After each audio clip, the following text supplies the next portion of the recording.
Okay, let's talk about Indiana, because lawmakers there are sending two totally contradictory messages about cryptocurrency at the exact same time. It's a real head scratcher, a legislative paradox, if you will. So here's the big question we're diving into. How on earth does a state pass what's being called a Bitcoin rights bill, which is a huge green light for crypto, while simultaneously trying to ban every single crypto ATM in the state? It's a legislative tug of war, and we are going to unpack both sides of it. All right, let's start with the green light, House Bill 1042. This thing was recently signed into law by Governor Mike Braun, and its supporters are cheering. They're basically framing this as a massive step forward, saying, hey, Indiana is open for business in the digital age. Now, to really get what this bill is all about, you have to look at how the law itself defines cryptocurrency. It lays it out pretty clearly. It's a virtual currency, not from a central bank, that uses encryption to keep things secure. This little definition is actually super important. It's the foundation for everything else in the bill. Okay, so one of the biggest parts of this new law, the thing that got all the headlines, has to do with retirement money. It brings up a really interesting question. Should state employees get to put their pension money into crypto? So here's the deal on how it works. The law doesn't mean the state is going to go buy a bunch of Bitcoin for its main pension fund. Not at all.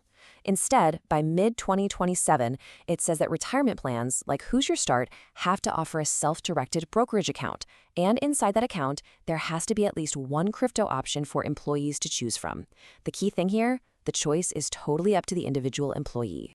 But listen, this law is so much bigger than just pensions. It also sets up a whole bunch of new protections for anyone in Indiana who uses or holds digital assets. You can almost think of it like a bill of rights for your digital wallet. So what kind of rights are we talking about here? Well, the law says you've got the right to use crypto for payments. You can mine it at home, and this one is huge. You have the right to hold your own assets in your own private wallet.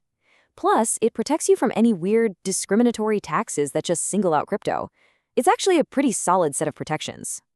So on paper, this all sounds like a massive win for the crypto community, right? But the financial experts are kind of pumping the brakes a little bit. They're asking a really simple question. Is this law actually going to change much in the real world?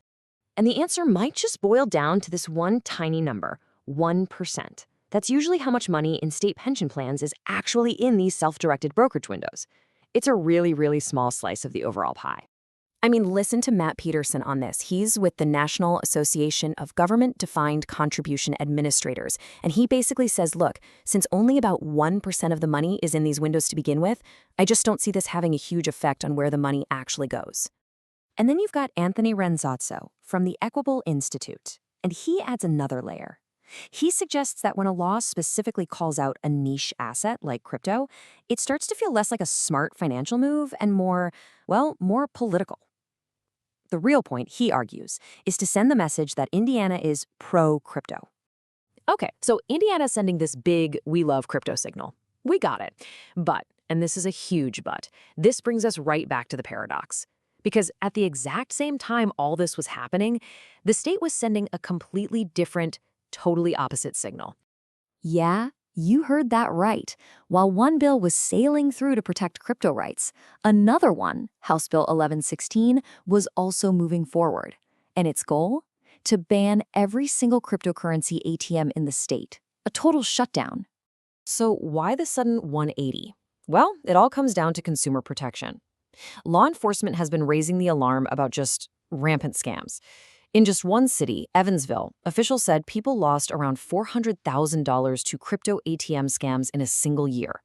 I mean, those are devastating losses for everyday folks. And this isn't some minor concern. Check out this quote from State Senator Scott Baldwin, who's a big deal on the Senate's Financial Institutions panel. He says point blank that he sees these kiosks as potential havens for money laundering and havens for tax evasion. That's a very different tone from the Bitcoin rights bill. So let's just lay it all out, side by side. On one hand, you've got House Bill 1042. That's the green light. It's all about protecting crypto use, encouraging investment, guaranteeing you can hold your own keys.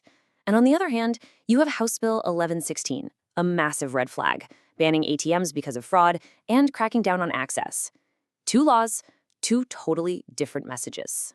You know, when you step back and look at it, what's happening in Indiana, it's not just some weird local issue. It's actually the perfect snapshot of a huge challenge that regulators are facing everywhere. How do you balance the promise and excitement of financial innovation with the very real, very serious need to protect consumers? And that really leaves us with the million-dollar question, doesn't it? Is this kind of contradictory, two steps forward, one step back approach the new normal? Are we just watching the messy birth of the future of finance play out? Or is this a really risky political experiment with some serious real-world consequences? It's a debate that is really just getting started.